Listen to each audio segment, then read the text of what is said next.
Halo semuanya, Assalamualaikum. Ketemu lagi dengan aku Devi Ardia, seorang diabetasi tipe 2 yang sudah menderita diabetes selama kurang lebih 10 tahun dan sekarang sedang menjalani obat minum dan terapi insulin.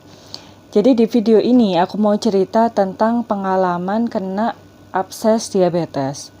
Kita bahas dulu, abses itu bahasa medis yang agak kurang familiar ya buat kita. Tapi kalau bahasa orang umum itu biasanya abses dikenal dengan bisul atau jerawat atau radang. Bahasa Jawanya itu udun ya. Jadi abses itu adalah benjolan di dalam lapisan kulit dan biasanya mengandung nanah, kemerah-merahan, terus nyeri, dan penderitanya biasanya demam karena ada infeksi bakteri. Nah, yang ditakutkan dari abses diabetes ini adalah luka gangren atau pembusukan karena peradangan abses yang tidak diterapi dengan baik. Sebenarnya komplikasi dari abses ini lumayan sering dialami oleh penderita diabetes karena pada penderita diabetes itu karena darahnya manis, jadi bakteri sangat suka berkembang biak dan bisa memilih tempat di mana aja. Tetapi biasanya memilih bagian kaki karena peredaran darah di situ kurang lancar, suplai oksigen ke dalam sel-selnya itu kurang lancar. Jadi seringkali itu lukanya diabetes atau gangren atau absesnya itu adanya di bagian ujung kaki atau telapak kaki, atau bisa di betis, bisa juga di punggung, macam-macam. Nah, yang aku alami ini absesnya terletak di lipatan samping lutut atau antara paha dengan betis. Beberapa bulan yang lalu sebenarnya aku pernah mengalami abses ini juga di punggung kaki, tapi kemudian beberapa hari kering sendiri. Nah, aku pikir yang abses yang aku alami ini juga gitu. Awalnya tuh kayak bentol kecil merah gatel, kayak digigit nyamuk gitu. Tapi lama-kelamaan kok tambah besar. Foto awalnya itu seperti ini. Karena memang nggak terlalu besar, aku anggap ini kayak jerawat ya. Apalagi cuma bintik merah. Terus lama-lama kok tambah lebar. Gatel di sekitarnya tuh gatel. Terus nyeri, cenut-cenut. Terasanya itu lebih ke perih sih daripada nyeri, perih dan sensasi panas. Nah, habis itu aku ada jadwal kontrol ke dokter spesialis penyakit dalam. Nah, pas aku ke dokter itu kemudian ditunjukkan kan sama dokter keluhannya apa. Ini ada abses, dokter. Kemudian dokternya lihat, oh radang ini, infeksi bakteri gitu. Disudet ya ke IGD, maksudnya itu harus dipecahin, dibedah, terus dikeluarin nanahnya karena pas dipegang sama dokternya itu benjolannya lumayan keras. Jadi pilihannya dari dokter itu ada dua.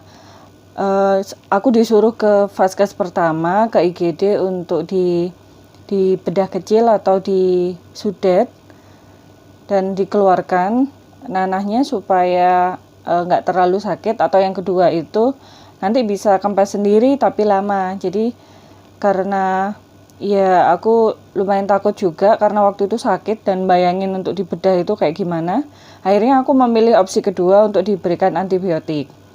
Ya udah, dokternya bilang tapi agak lama ini, dicoba aja aku gitu kan. Akhirnya aku diresepin antibiotik yang cuma kurang lebih 7 hari atau 8 hari dan itu aku minum sampai habis. Terus setelah itu sampai 2 minggu kemudian ternyata setelah kunjunganku kontrol ke dokter dan minum antibiotik itu bengkaknya nggak malah kempes tapi tambah gede. Karena waktu itu juga kemungkinan gula darahku juga belum terkontrol karena kunci dari melawan bakteri penyebab radang ini kan dilakukan pengurangan karbo untuk menjaga gula darah, dan aku kurang disiplin dalam hal tersebut. Jadi lumayan lama. Aku total kena absesnya ini kurang lebih 2-3 bulan. Selama 2 minggu yang absesnya membesar itu, aku nggak kasih salep atau obat apa-apa, cuma sering aku kompres air panas karena absesnya dan kulit sekitarnya itu lumayan nyaman kalau kena kompres air panas. Ya sekitar 2-3 kali sehari. Terus tiba-tiba aku merasa kulit kulit dari permukaan kulit absesnya itu tambah lama tambah tipis. Terus tiba-tiba pecah lah itu absesnya, terus keluar nanah yang lumayan banyak. Tapi setelah itu rasanya lega karena radangnya sudah lumayan berkurang gitu loh. Karena memang benjolannya itu kan yang menekan kulit dan kita merasa perih dan cenut-cenut. Kemudian ya lumayan panik juga pas absesnya pecah. Kemudian pada hari itu kebetulan kayak hari Minggu, jadinya aku nggak bisa langsung ke vaskes. Terus pertolongan pertama juga paling cuma nutupin dengan tisu, terus dikasih betadine. Pokoknya dijaga supaya luka terbuka yang tempat keluarnya nanah ini nggak kemasukan bakteri dan tetap bersih. Jadi aku tutup, terus aku plester. Terus lumayan panik juga karena sebelumnya nggak punya pengalaman untuk mengatasi luka kayak gini. Terus aku coba untuk browsing, terus sempat nanya juga di aplikasi kayak konsultasi dokter gratis gitu. Terus disarankan ya memang harus segera menemui dokter atau vaskes terdekat secepatnya. Ya udah, akhirnya aku langsung daftar ke puskesmas untuk besok harinya. Lalu tidak disarankan untuk mengoleskan obat atau salep apapun karena takutnya nggak cocok. Dokter yang online itu nggak bisa menyarankan apa-apa karena pengobatan itu tergantung dari kondisi pasien, terus seberapa dalam dan lebar lukanya, terus kondisinya kayak gimana. Kebetulan juga nggak bisa ngirim foto gitu kan. Ya udah, akhirnya aku tunggulah sampai besok. Itu dari lubang keluarnya nanah itu serem banget, kayak bolong kecil gitu, dan itu nanahnya masih keluar dikit-dikit. Terus besoknya aku datang ke vaskes, kita tanyai sakit apa, abses gitu, terus dilihat.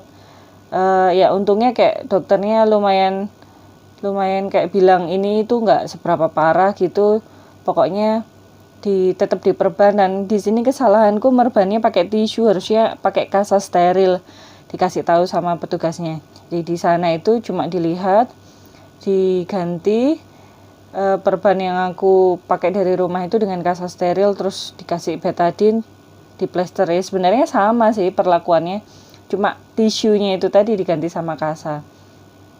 Terus disarankan untuk menggantinya 1 atau 2 kali sehari, pokoknya habis mandi, terus kasanya itu basah gitu kan ya. Jadi diharap itu lukanya kering terus diharapkannya. Jadi nggak boleh lembab atau basah karena ya takutnya perkembangan dari bakterinya semakin banyak itu kan.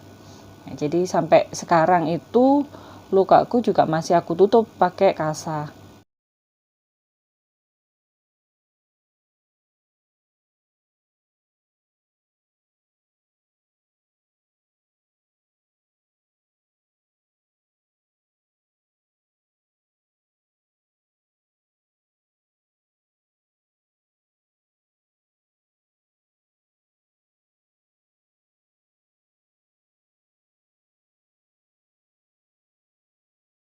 Sekarang kondisi dari absesnya itu karena nanahnya sudah keluar jadi kempes, terus sudah bisa bergerak dengan lumayan leluasa, sholatnya sudah normal, kayak kaki ditekuk-tekuk juga udah nggak sakit.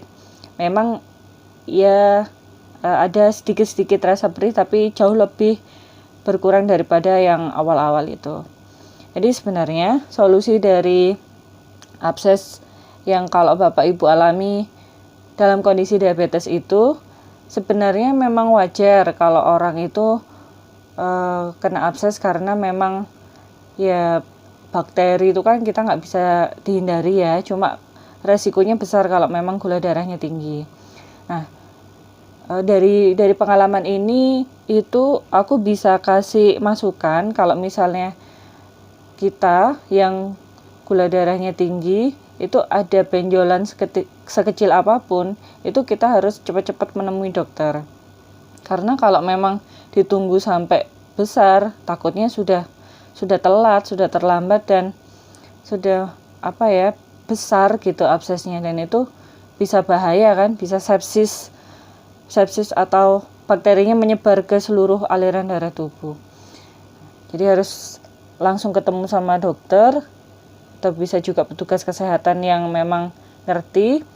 Kalau diresepin antibiotik harap dihabiskan, karena kalau enggak takutnya juga tubuh kita malah ini kan, bakterinya enggak mati tapi malah kebal.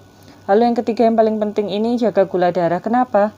Kan dari pengalamanku setelah dapat abses ini, pas makannya itu ngawur, misalnya banyak tepung atau nasi, itu lukanya lumayan tambah parah dan lebarnya cepat. Tapi kalau misalnya makannya cuma protein sama sayur, terus disiplin minum obat dan suntik, itu lukanya mendingan, kayak nggak terlalu sakit gitu ya. Petugas dari puskesmas juga mengingatkan, aku kan tanya, ini perawatannya cuma dikasih perban gini aja ya Pak? Iya, yang paling penting sih obatnya tetap diminum sama ada terapi suntik ada, aku bilang. Terus iya itu dilanjutin aja. Ya mudah-mudahan ini cepet kempes terus hilang gitu. Ya jadi sekarang lagi tahap penyembuhan, tapi lukanya masih kelihatan merah dan tetap aku perban gitu. Jadi sekian pengalaman aku tentang abses yang aku alami selama 2 bulan ini yang ada di kaki. Semoga pengalaman ini dapat memberikan masukan dan berguna buat Bapak Ibu sekalian. Terima kasih sudah menyaksikan video ini. Sampai ketemu di video selanjutnya. Assalamualaikum.